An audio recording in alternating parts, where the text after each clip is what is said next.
Hi everyone, it's me again.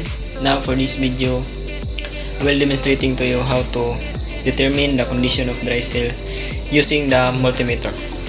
Let's start.